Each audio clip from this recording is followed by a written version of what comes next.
faculty is it? Which faculty is it? Social science.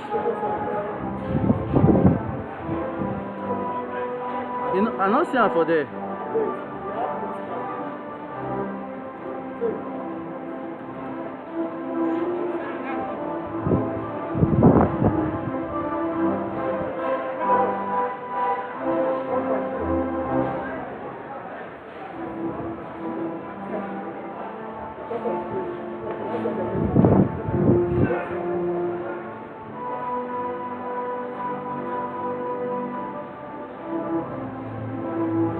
Thank you.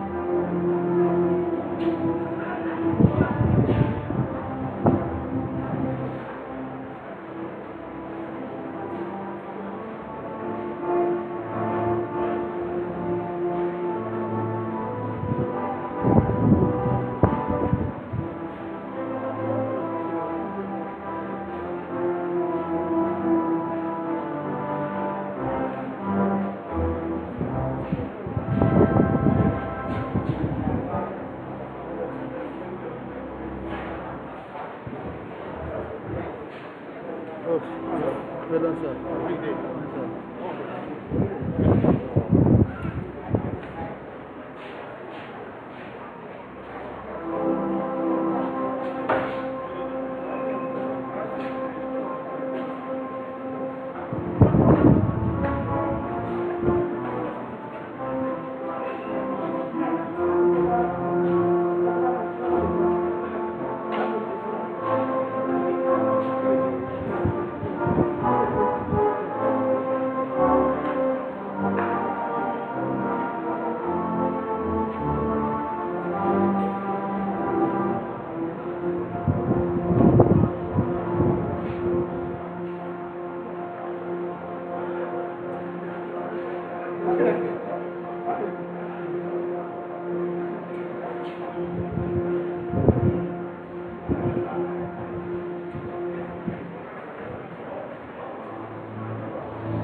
We're not hearing the preamble.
President, Association of African Universities, the distinguished Professor Lillian Oaikhenan, other principal officers,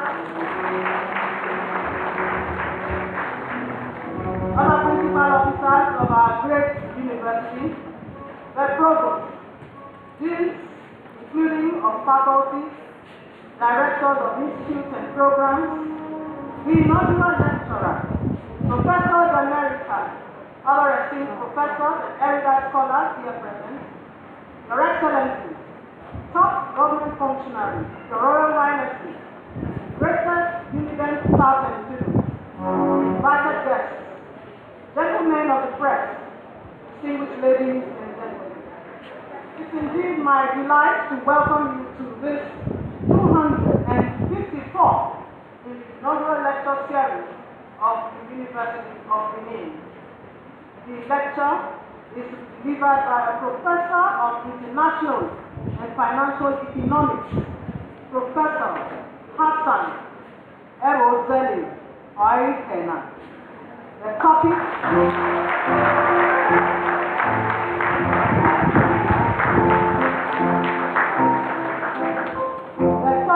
of lecture is Nigeria and economic globalization, a benefiting player or a protected loser.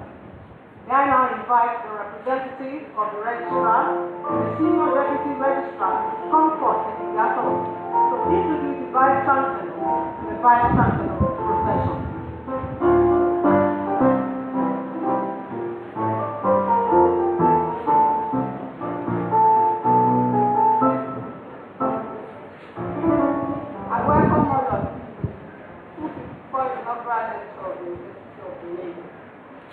Registrar is away on an official assignment, so I'm standing in for me.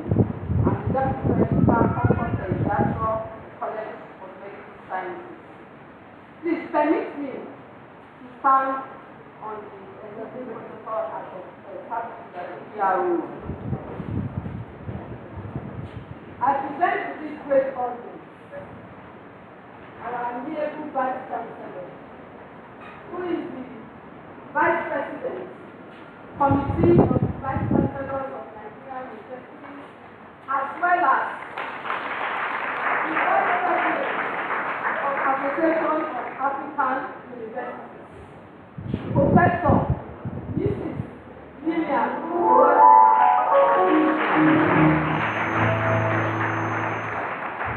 Other members of our entourage are the Deputy Vice Chancellor and Professor Mrs. Adesua Hassan, the Deputy Vice Chancellor at Professor David Zeto, who is the Chairman of the University Inaugural Lecture Committee.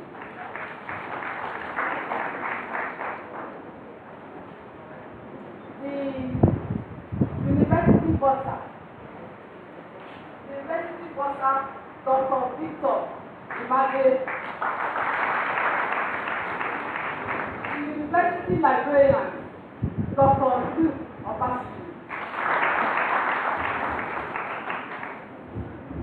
the Provost, College of Medical Sciences, who is represented by Professor Ebhozele. Then the Dean School of Postgraduate Studies is represented here by Dr. Hassan.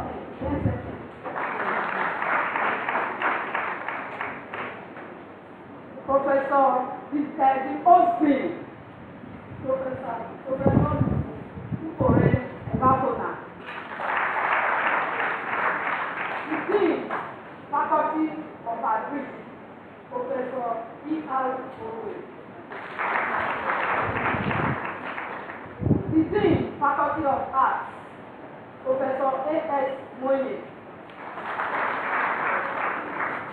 The Dean, School of Basic Medical Science, represented by Professor J.E. Akama. The Dean, School of Dentistry, Professor F.O. Omoreke.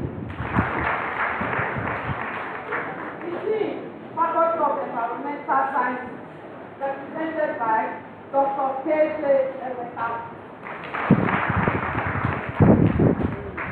Dean, Faculty of Law, Dr. Mrs. Ebhozele.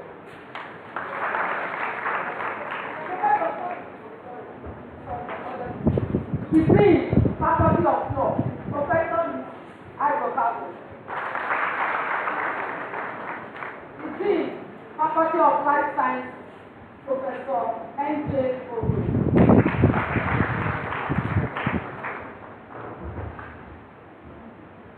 Dean, Faculty of Management Science, Professor E.L. Stafford.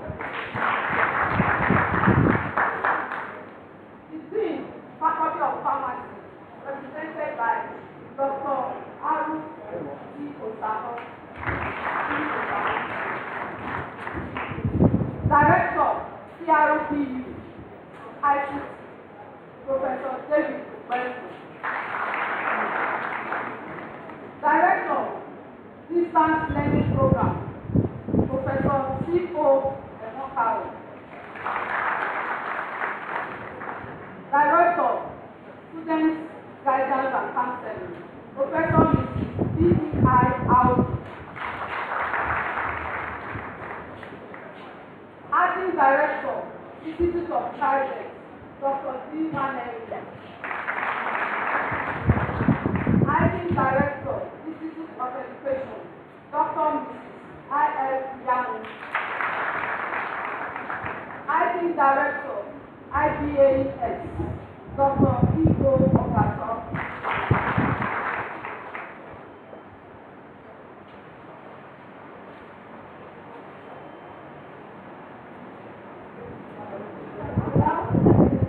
I'll now invite our amiable Vice Chancellor,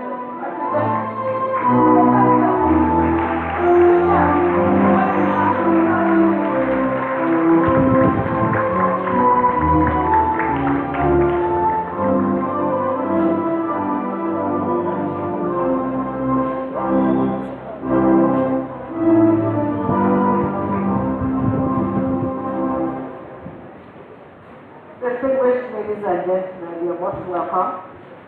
Let me apologize that we are bringing you here into this very tight arena. The reason for that is auditorium is having a facelift, and I'm sure when you all visit there, it will be worth the while that you have to sacrifice. Thank you so very much. I want to particularly thank our daddy, Professor C.O.K. Audu, and Professor Elapo.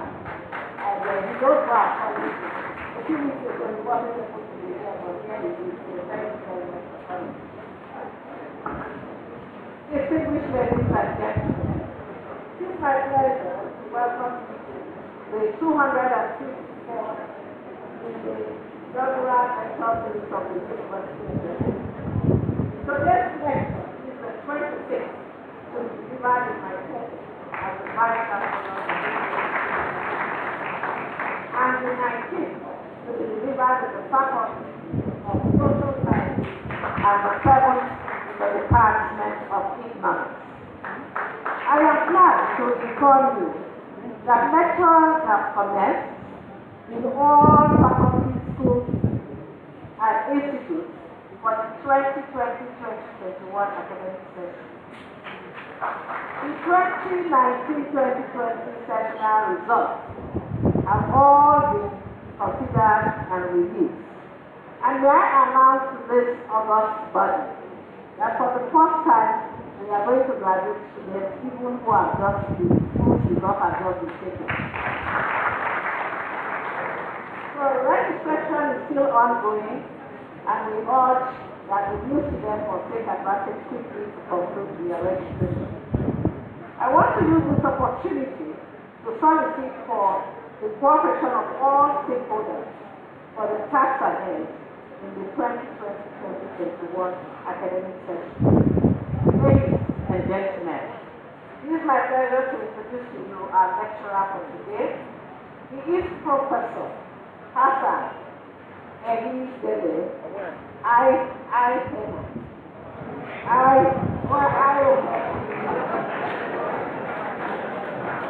I have a problem with pronunciation. I think it was correct. I do something like that. The title of his lecture is Nigeria and Globalization, a benefiting player or a contented loser. Professor Oaikhenan was born on the 9th of September 1964 in Uromi, Hassan, North.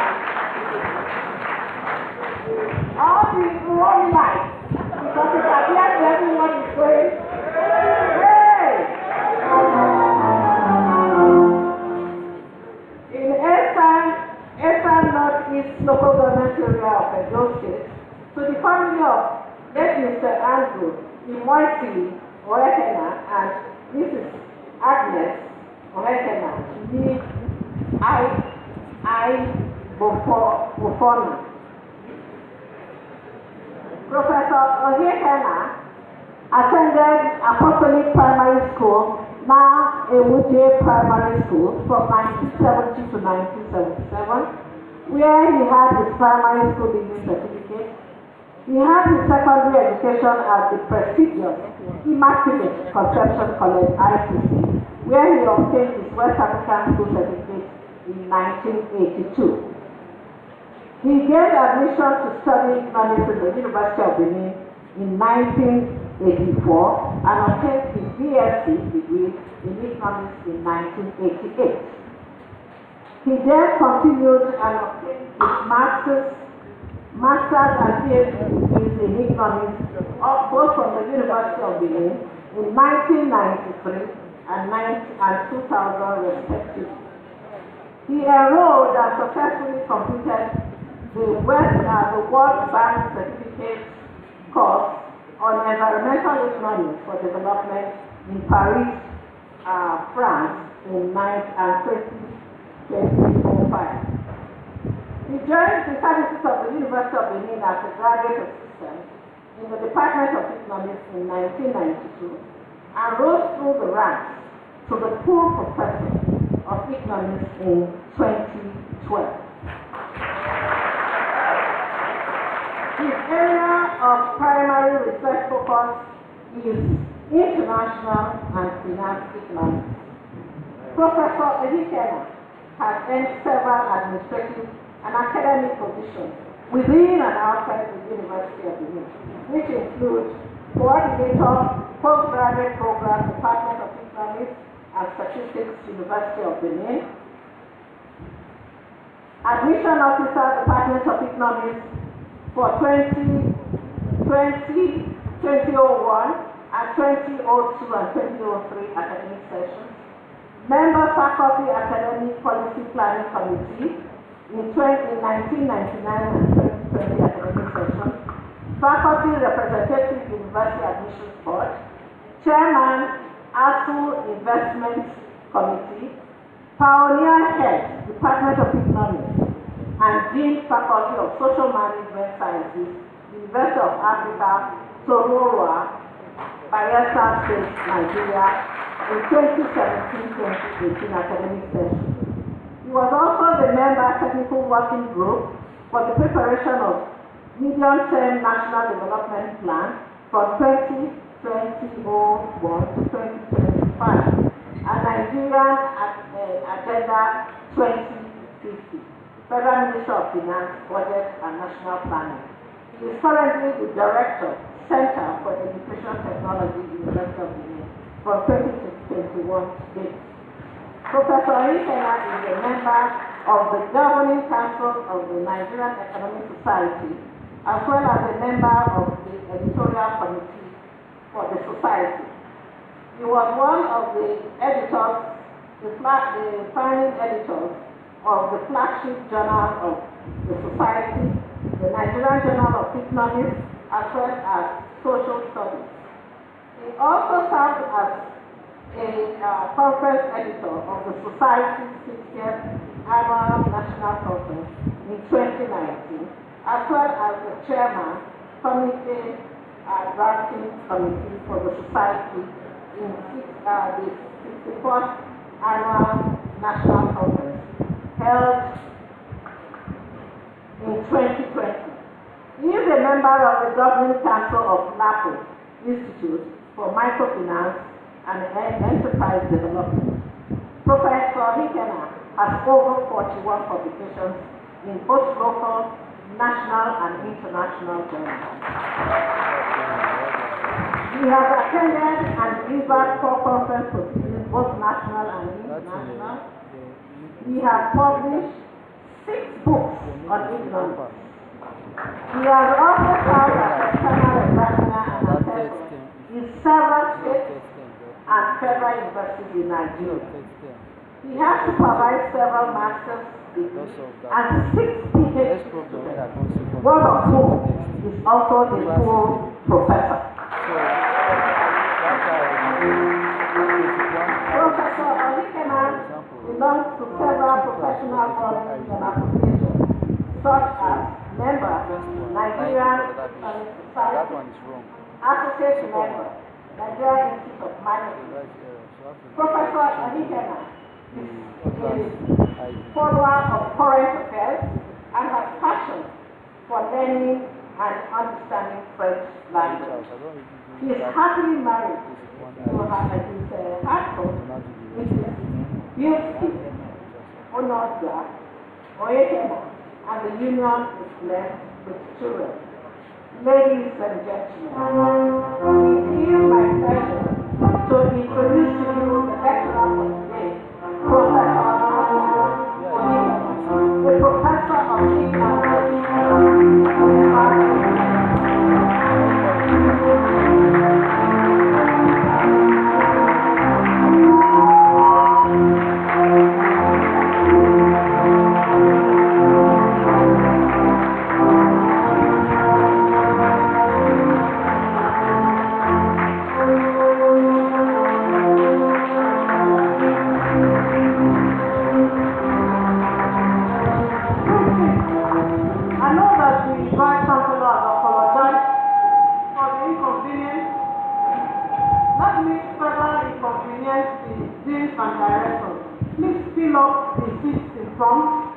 So that some of our brothers and sisters Sunday can come forward to sit.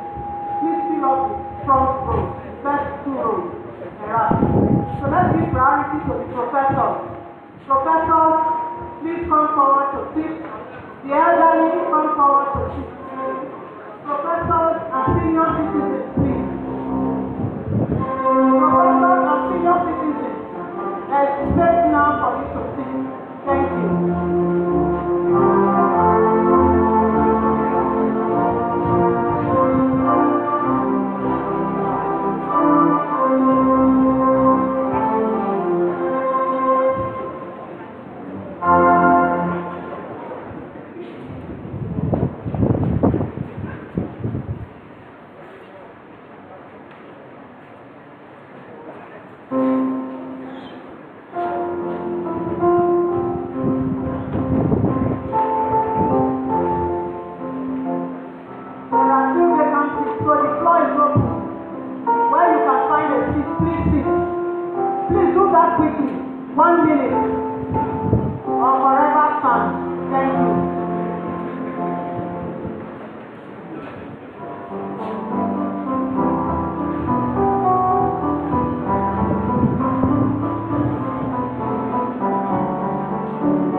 Permit me to stand on the protocols already established by the University PRO as I deliver my inaugural lecture in the name of God, the beneficent, the merciful. My Vice Chancellor,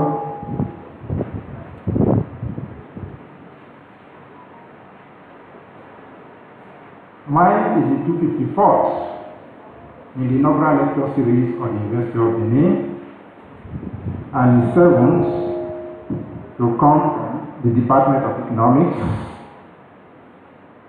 following those delivered by my teachers and my very senior colleagues in the department, beginning with Professor S. Loko in March 2002, Professor M. Yoha in 2005, Professor M. Obada September 2008, Professor Mrs. C. Okoje December 2011, and more recently by my contemporaries in the department, namely Professor S. Edo, April 2019, and Professor Mrs. Emi Ayue, May 2021.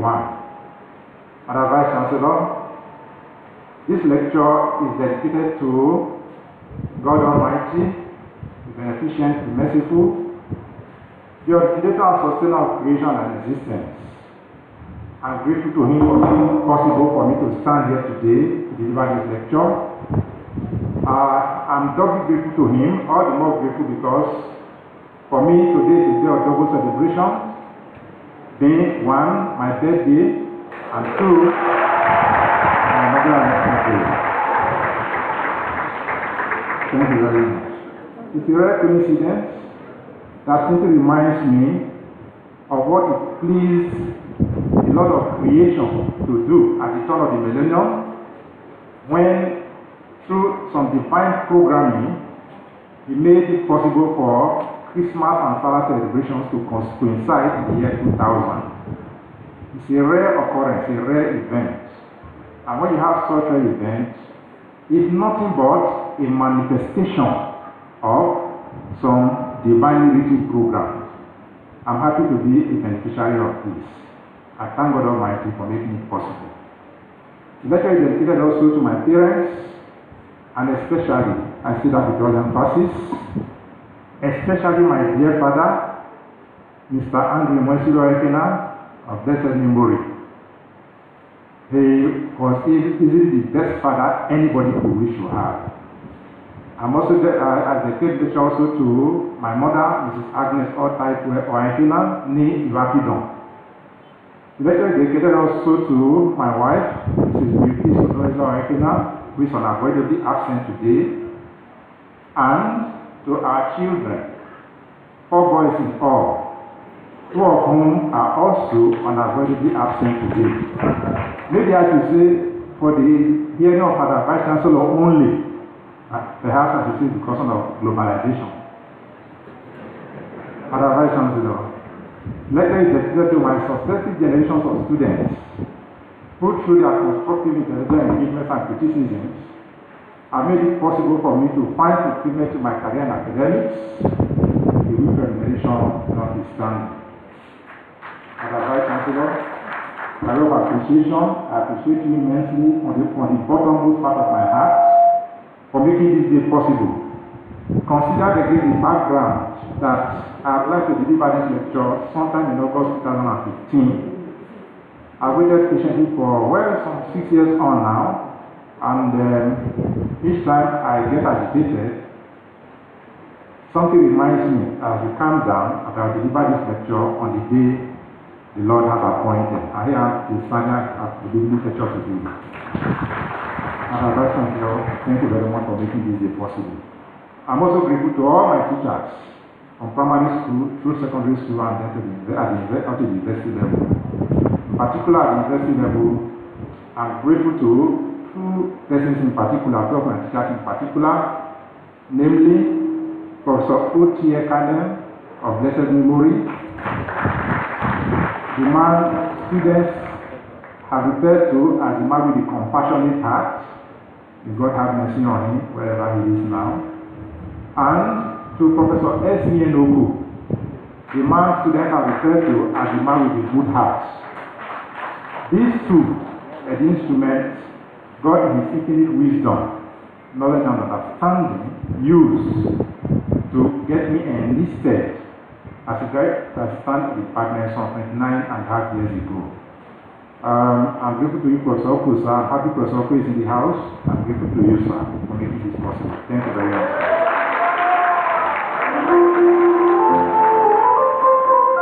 The lecture is also dedicated to my loving grandmother of blessed memory, Madam Oko, for she was a truly good grandmother. and my uncle, Engineer James Ebhozele, fellow Nigerian Society of Engineers, but he was always there for me when it mattered the most. Madam Vice Chancellor, by way of organization of this lecture, let me say that the lecture is divided broadly into 6 parts. Part 1, I introduce the lecture. Part 2, I discuss my research findings and contributions. Part 3, I evaluate Nigeria's performance in international economic engagement. And it is important to point out that in this connection, I did not carry out an absolute analysis, rather it's a comparative analysis, comparative in the sense that I compare Nigeria with South Africa. I have used South Africa as a mirror so that we can see how well we are doing or how well we are not doing. Part 4 contains what I refer to as reflections on some inexplicable paradoxes. Part 5 contains my comments and recommendations. Part 6 contains the concluding remarks. Madam Vice Chancellor, let me say that international economics as the sub-aspect of economics as an independent scientific discipline consists of 2 broad aspects, namely international trade and international finance. While the trade aspect focuses on the exchange of goods and services between economic agents in one country and another, where for convenience we normally will say between one country and another, the finance aspect of it has to do with the payment for the exchange goods and services and the totality of the framework that makes possible the flow of funds or capital flows across national boundaries for a whole variety of reasons. These reasons are not before us in this lecture, and so we did not dwell on them. Financial economics, on the other hand, is the sub-aspect of the discipline which specializes in the analysis, the use and distribution of resources in markets, and especially the stock market, where stocks and shares are traded. Financial economics is interested in the modeling of finance-related issues. It must be stated, Madam Vice Chancellor, that while the stock market is an aspect of financial economics, and it is a conduit through which portfolio investment, an aspect of international finance, finds its way into or out of the economy, it simply means that there is a point of convergence between international economics and financial economics. That said, Madam Vice Chancellor, it must be stated that Nigeria has been engaged in international economic transactions long before and since the country gained political independence in 1960. But we must also emphasize that this engagement has been within the context of very severely misaligned economic structure characterized by 2 extreme undesirables. These undesirables are, 1, we have an economy that is characterized by very huge and heavily import-dependent domestic consumption, dominated by every category of goods, including petroleum products, and this unfortunately results in the country having a very broad and deep import basket. Then on the other hand, we have an economy that is characterized, that's the second undesirable, is that the economy is characterized by very narrow or near non-existent domestic production. And that means that the country has a very narrow and shallow export basket. Now, these 2 undesirables have very severe and far-reaching adverse implications for the competitiveness of the economy. And going forward, it must be emphasized that competitiveness is the key, the critical determinant to how much a country can benefit from its economic engagement with the rest of the world. We are going to take a look at competitiveness as we get along in the course of this lecture, and so let us keep that at the back of our mind. Having said that, Madam Vice Chancellor, then we must add that the benefiting pillar question we have raised in the title of this lecture is anchored on our concern, our view, our perspective, that a country that imports virtually everything from the rest of the world and exports next to nothing to the rest of the world stands little or no chance to be a benefiting player in its economic engagement in an increasingly globalizing world. That is one aspect.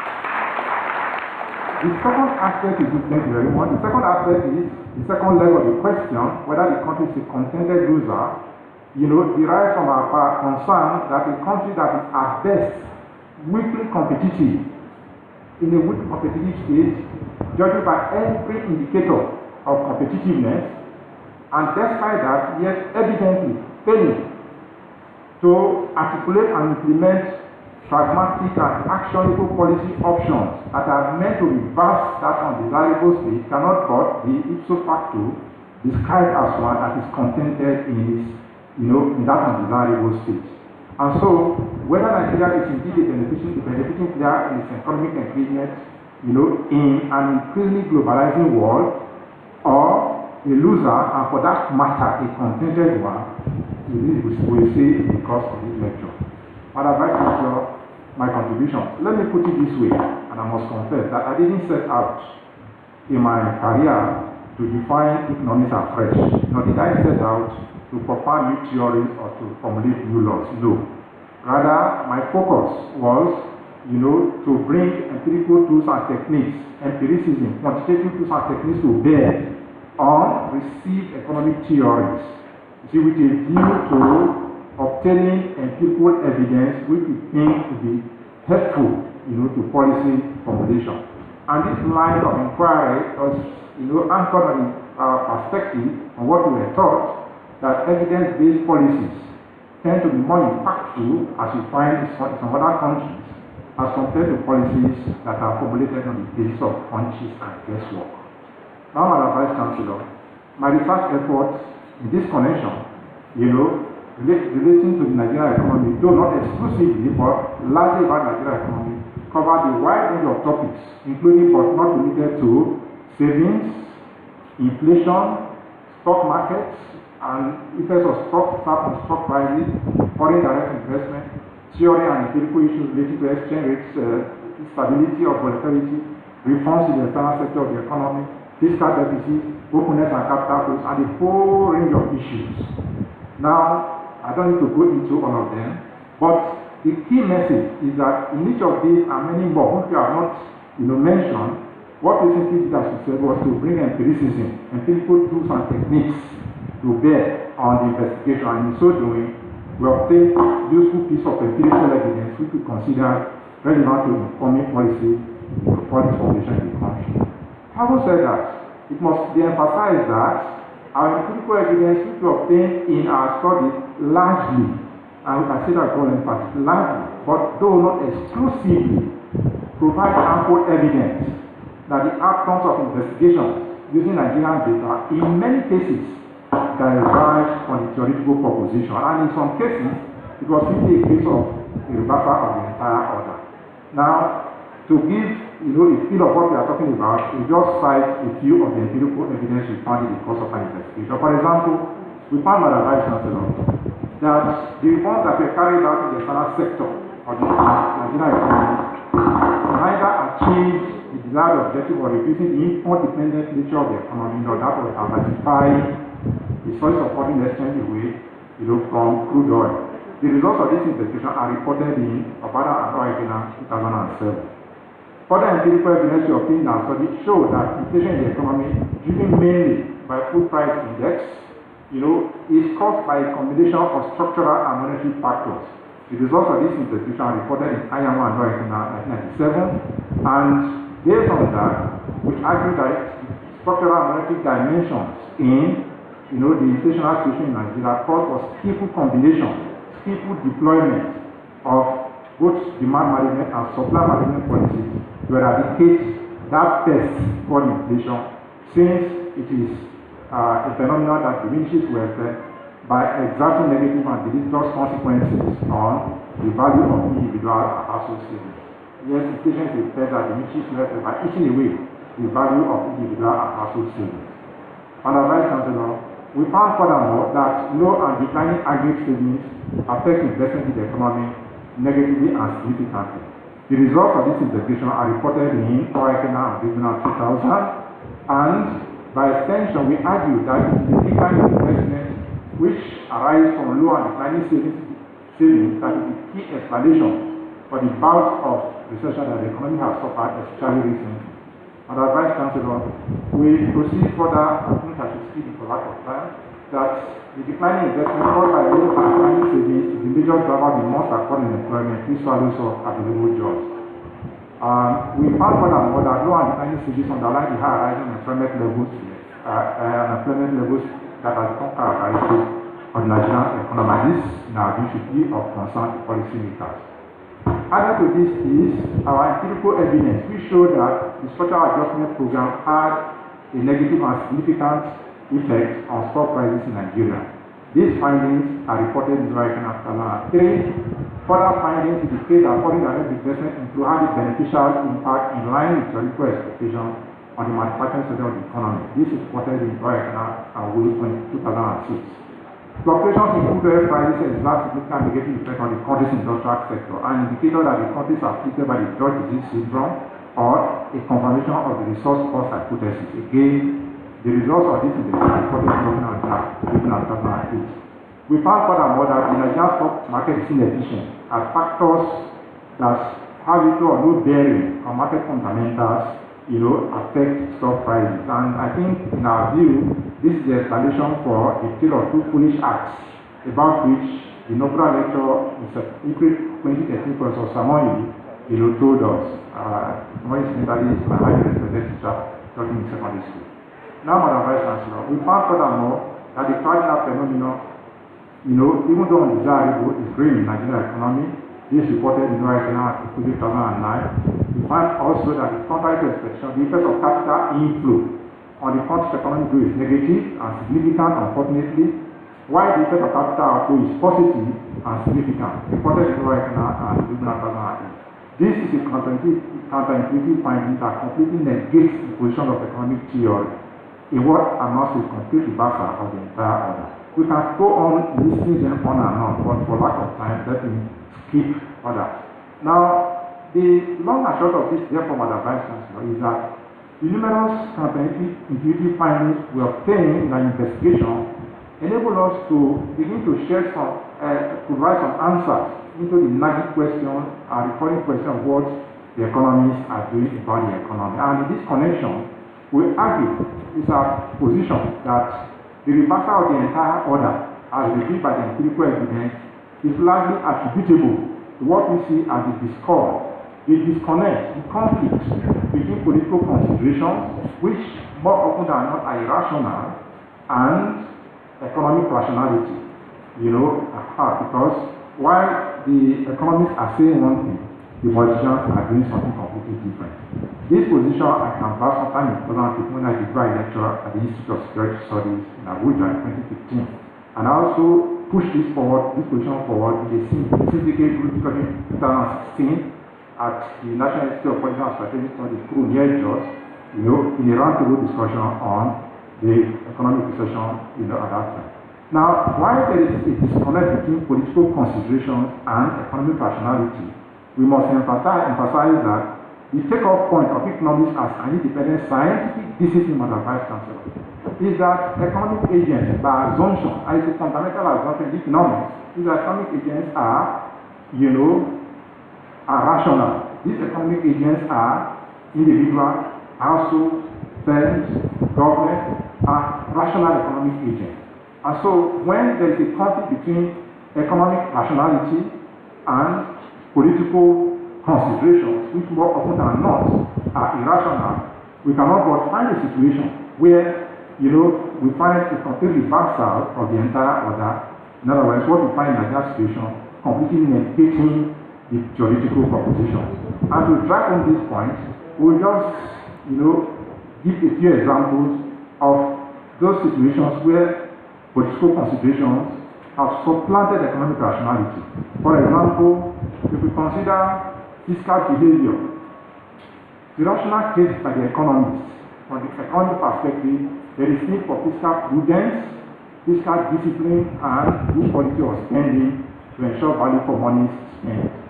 This contrasts sharply with what we see around us on a daily basis, where we have financial profligacy, spending spree by the political class,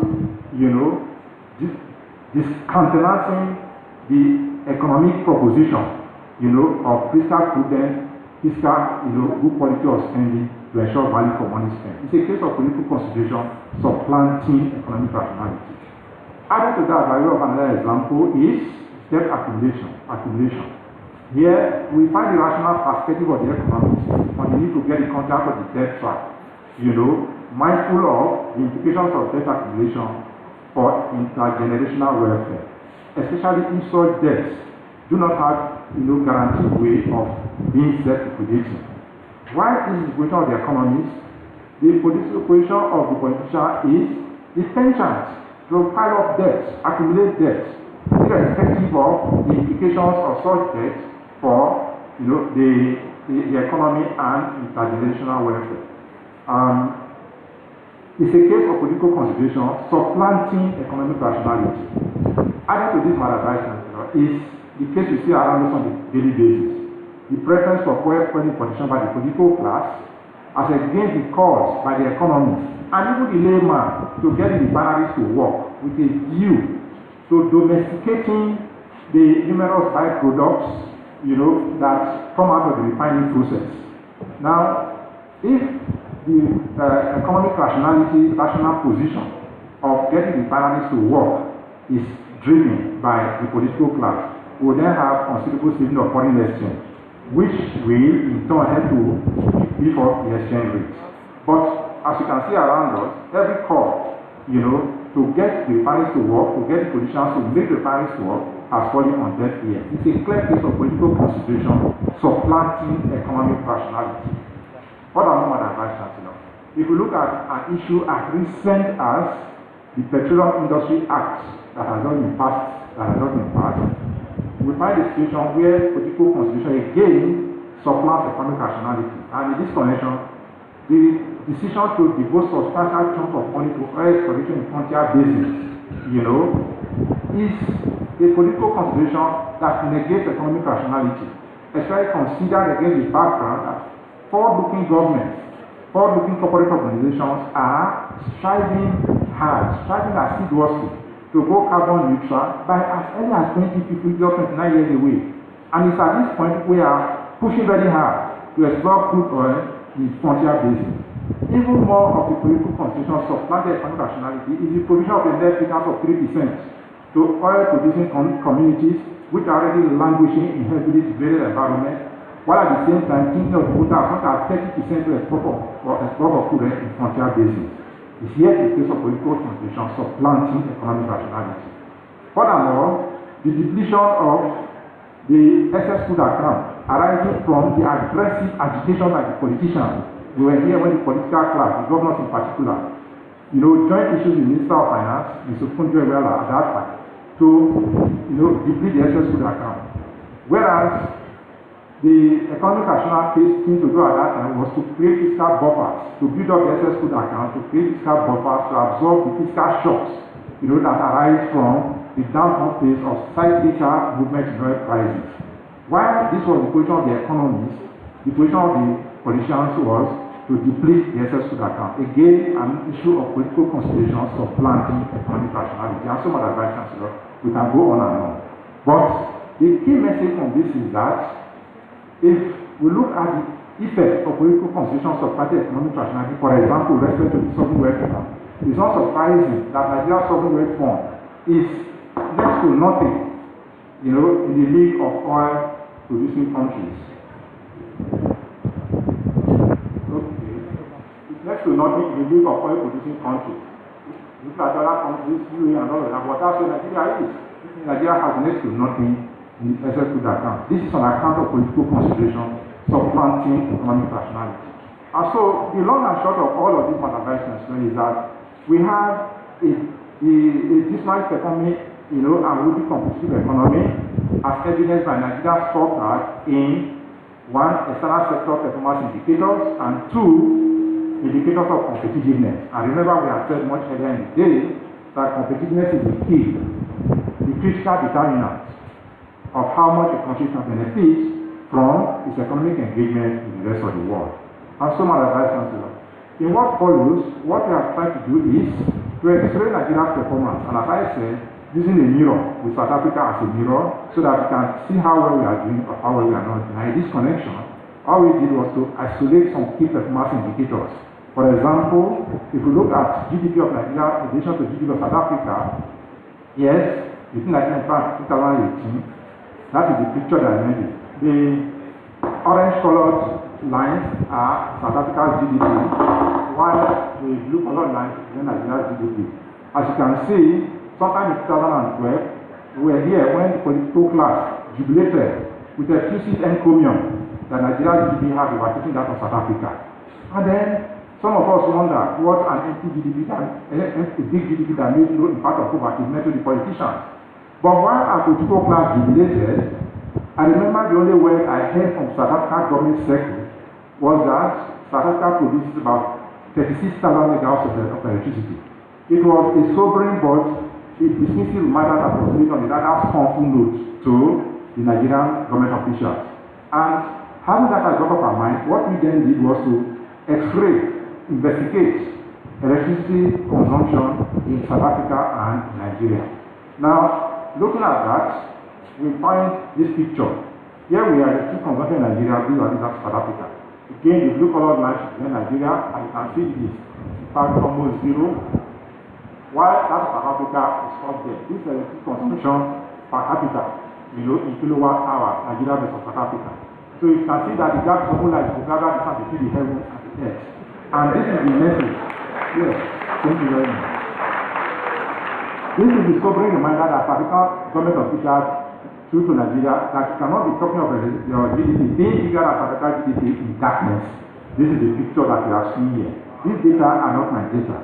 They are data that are generated by some authoritative sources. I like to have an advice that we compared GDP growth rate in Nigeria with GDP growth rate in South Africa, and this is the picture that we found. Again, the blue color line is Nigeria GDP growth rate, while the orange color line represents South Africa. You can see how violent, the wide swings and volatility exhibited by Nigeria's GDP. This kind of GDP growth rate is inimical to planning. It's of little interest to foreign investors. It's an indication that the economy cannot, we cannot do some useful projections in the economy. Compared to that of South Africa, which is characterized by little calmness and stability.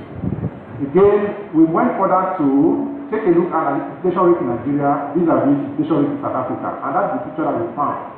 Here, you can see how violent and the inflation rate in Nigeria is in relation to that of South Africa, which characterized by little calmness and stability.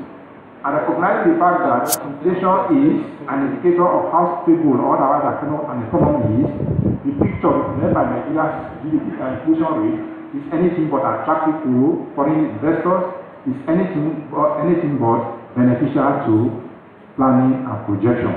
And so this is the picture. How well Nigeria is doing, I'm sure these graphs can give us an insight into what is happening. Furthermore, Madam Vice Chancellor, we look at exchange of the Nigerian naira to the dollar and exchange of South African rand to the dollar. And this is the picture we are saying. Again, you can see that of Nigeria exhibits on that border for the split-line movement, while that of Nigeria is characterized by relative calmness and stability. This kind of exchange rate Nigerian exchange rate is anything but useful for planning. Madam Vice Chancellor, ease of doing business in Nigeria versus ease of doing business in South Africa, this is the picture. I'm sure the picture speaks for itself. In order to save time, and then corruption perception index, Nigeria versus South Africa. It is clear that.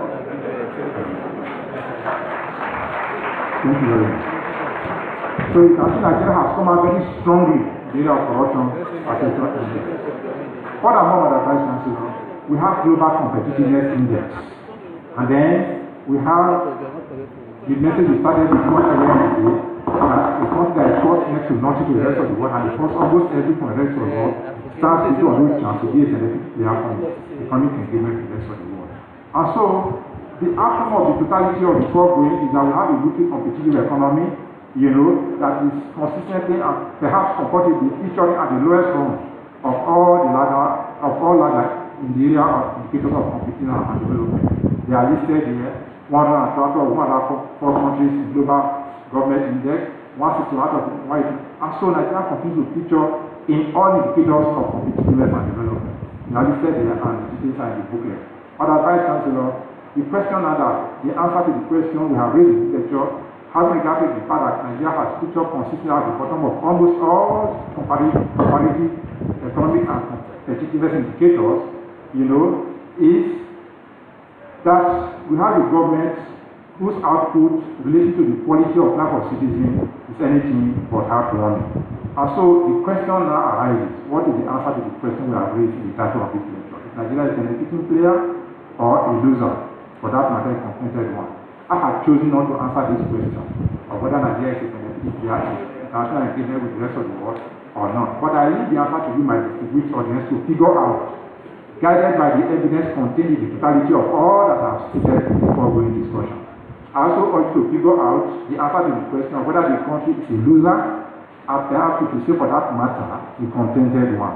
But if your answer is in negative, in other words, Nigeria is indeed, not a benefiting player, it's not a benefiting player, nor is it, it's not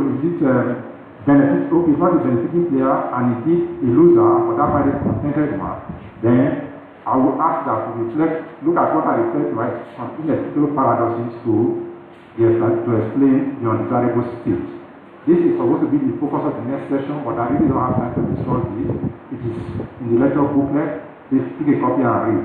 And so, Madam Vice Chancellor, acknowledgement, let me acknowledge Madam Vice Chancellor and from the bottom of my heart, and all the Vice Chancellors under my own over the years, first as a student, and then as a staff of the University of Benin. I'm grateful to all my highly respected Vice Chancellors. I in particular am grateful to Madam Vice Chancellor for believing in me and putting me on board advisory team by appointing me as the Director of CET, Center for Educational Technology. I appreciate my immediate past dean, Professor Oaikhenan, and the active dean, Professor Mrs. Ebhozele, all the former deans of the Faculty of Social Sciences, especially Professor F.C. Okafor, Inaugural, Inaugural, S.C. Rabata, and Professor Kolocha, and all staff and students of the Faculty of Social Sciences. I acknowledge my academic father and mentor, Professor Mike Obada, who is unavoidably absent today because of the national assignment, and Professor M.A. Yoha, my PhD supervisor, and my co-supervisor, Professor Ebhozele of blessed memory, who was a truly good friend to me indeed. I also acknowledge Professor S.C. Inaugural and Professor Missy Okuji for their mentoring. I acknowledge Dr. Godley Jamusoy, CEO Lapo Group, for believing in me, in inviting me to join the governing council of the Lapo Institute of Microfinance and Management Studies, even when he had neither met me nor known me at the time. Emeritus Professor Raymond Adamo, Professor Paul Atwinfo, Professor T.O.K. Audu, Professor E.A. Chopper, F.P. Oaikhenan, Professor F.P. Okonofa, F.C. Okafor, I acknowledge you all. Madam Vice Chancellor, I acknowledge my immediate seniors in the long list of University of Benin Inaugural lecturers. These are Inaugural lecturers number 237 to 253. Those Inaugural lecturers with whom I was opportune to interact by virtue of my appointment as Director of Center for Educational Technology. I must tell you all that our interactions when you visited the center were inspirational. I acknowledge the staff and students of the Department of Economics. Thank you for making the department a conducive place to work. Staff of the Center for Educational Technology for their professional dedication to duty. Members of the Forum Independent BTH. SOE. The Chairman, Alexander Osundoge, the Man, Professor K.I.D., and members of the Independent Muslim community. My neighbors, Mr. S.M. Momo, former National Chairman, his wife, Dr. Mrs. Yu Momo, forever being supportive. Professor Wadia, my immediate neighbor, Professor Yamreku, Professor Semila, all these are my immediate neighbors on campus. I have my very worthy friend, Professor Giro Sutri, and the Emmanuel Kebo, and Monsa, and all of them. In particular, I wish to acknowledge Sir Andy Hanire for his very encouraging interest in my lecture, because he expressed very strong interest in my inaugural lecture. I'm sure he's here today, but he told me I'm going to be here. I acknowledge this, sir. Thank you very much, sir. Professor Eddie Aragwe certainly deserves more than the mention, for he was there at 4 critical points in time when I crossed 4 critical thresholds in life. This is lecture booklet for today, but just to give you an insight, when I became a Jambite in 1984, Professor Eddie Aragwe was there as my GS teacher. When I got married, Professor Eddie Aragwe was there as the master of ceremony. When I defended my PhD, Professor Ebhozele was there as the representative of graduate school. And when I performed my first duty as the dean of the faculty in Bayelsa State, Professor Ebhozele was there as the VC spread. So he was there at 4 critical points in time, and I owe him the conductor. Thank you very much. I also acknowledge Professor Valentine Lector, DCUAT, then the executive and members of the new branch of Old ICU Boys Association, our cherished common roots, and especially my dear friends and colleagues and brothers of 1982 set. I must say that the exemplary leadership for our senior people way back in 1982, now senior people emeritus, Dr. Victor Sade is deeply acknowledged. I also attended the Faculty of Social Sciences, I think class led by Dr. David Shawe, my highly respected conversation for the Giato, who is that is representing the registrar today. She was my classmate.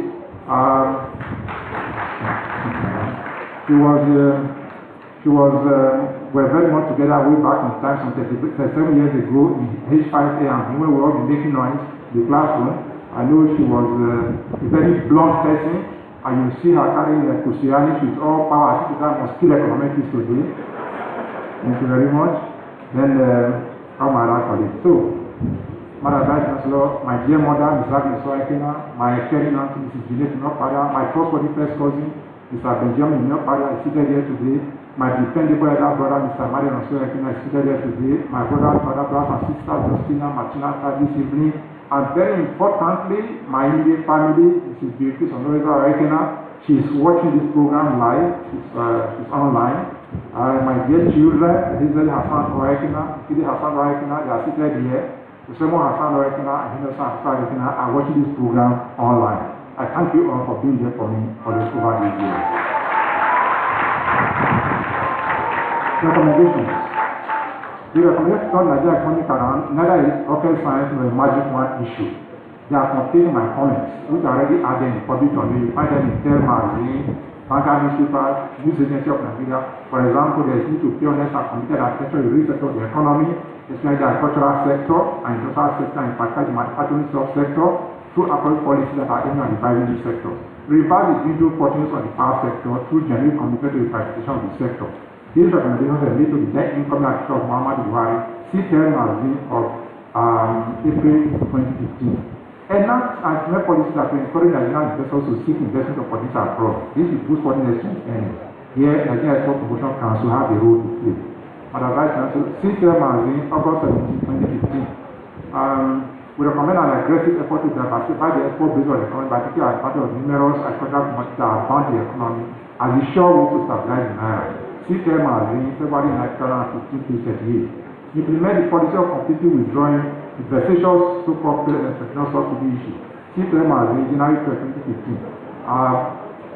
These recommendations are already added in the public domain. In conclusion, Madam Vice Chancellor, let me say that the summary of the four great recommendations is that there is an overarching need for policymakers to articulate and implement policies that are geared towards making Nigerian economy competitive. Accordingly, we advocate that Nigerians take place in developmental role to entail, among others, creating the enabling environment that support the production of goods for domestic consumption and for export.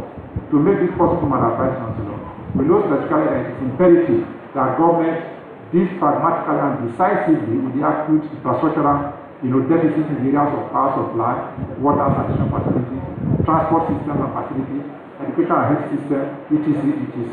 The deficits in these facilities, Madam Vice Chancellor, have over the years undermined the competitiveness of the Nigerian economy, constituting in doing so significant impediments to the country's economic progress. And in our view, addressing these deficits successfully, Madam Vice Chancellor, will certainly reverse the undesirable trajectory of the economy. It may seem a plain task, but it is possible if and only if the leadership of the country is 1, very sincere, 2, altruistic, 3, transparent, and above all, committed to the community. And so, Madam Vice Chancellor, in bringing the lecture to an end, let me say it with Professor Austin Boye, my friend and teacher, has taught me, Mesdames et Messieurs, aujourd'hui c'est mon jour. Je suis très heureux. Par conséquent, je remercie Dieu pour sa bénédiction et je remercie tous pour votre attention. Je vous souhaite à tous un bon retour à la maison. Nous allons arriver au bout. Madam Vice Chancellor, distinguished ladies and gentlemen, I thank you all for your kind attention.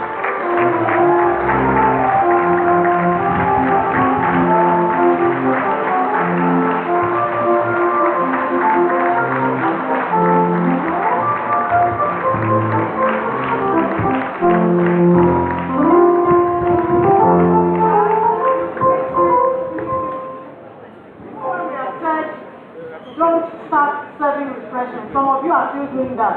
The Vice Chancellor will soon pronounce a penalty for those who contravene what is said here. Please stop serving until after the recap of the lecture by the Vice Chancellor. You do not self-refreshment was a distraction. After the recap of the lecture, may I at this point respectfully invite Madam Vice Chancellor to recap the lecture.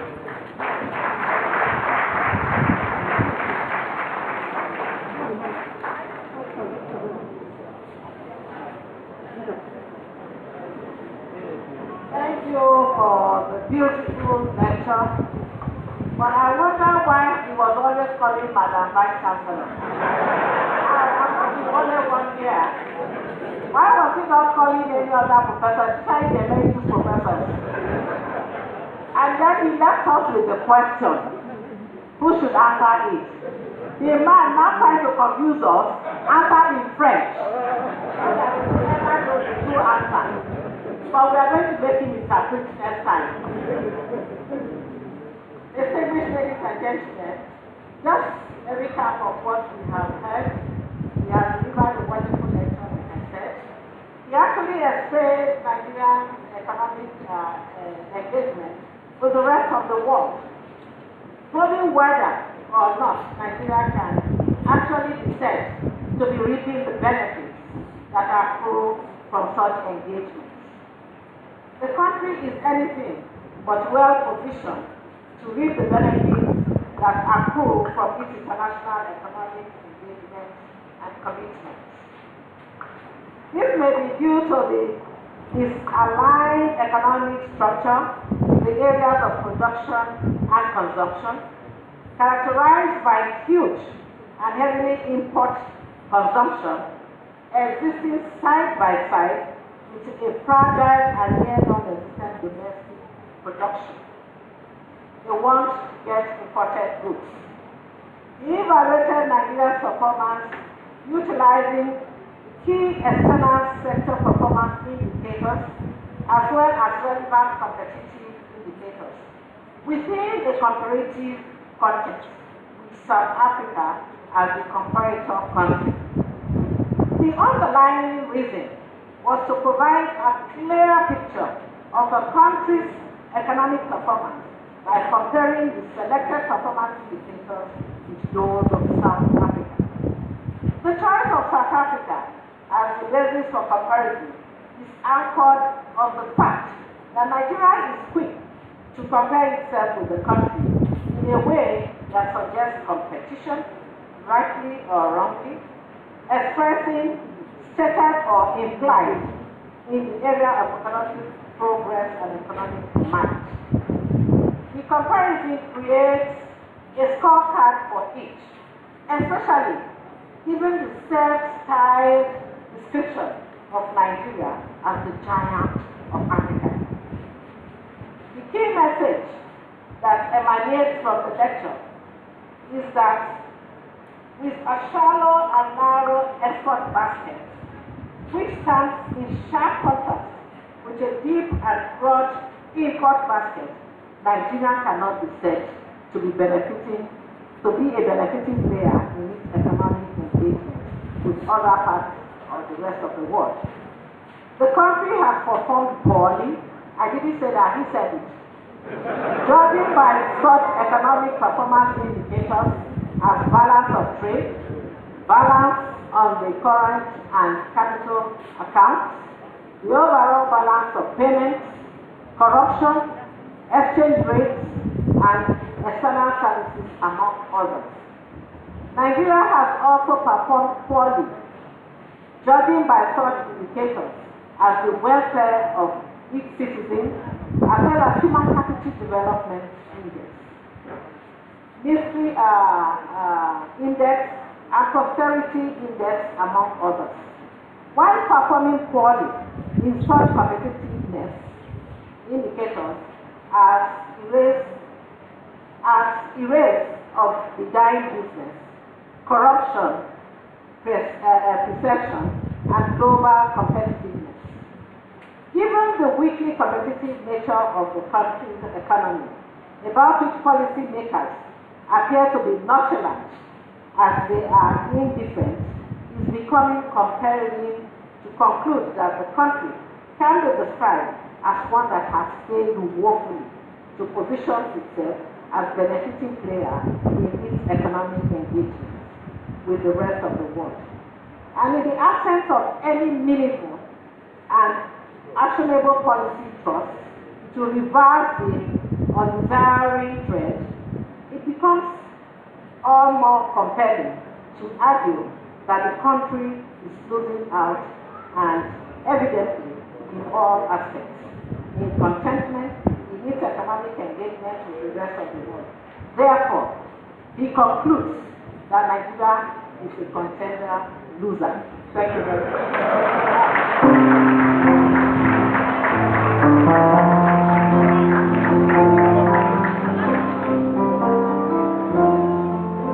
We now invite immediate family members of lecturer as the Vice Chancellor decorates him to pose for a photograph. We can resume service of refreshment quietly. Ladies and gentlemen, with the kind permission of Madam Vice Chancellor, let me welcome all of you once again.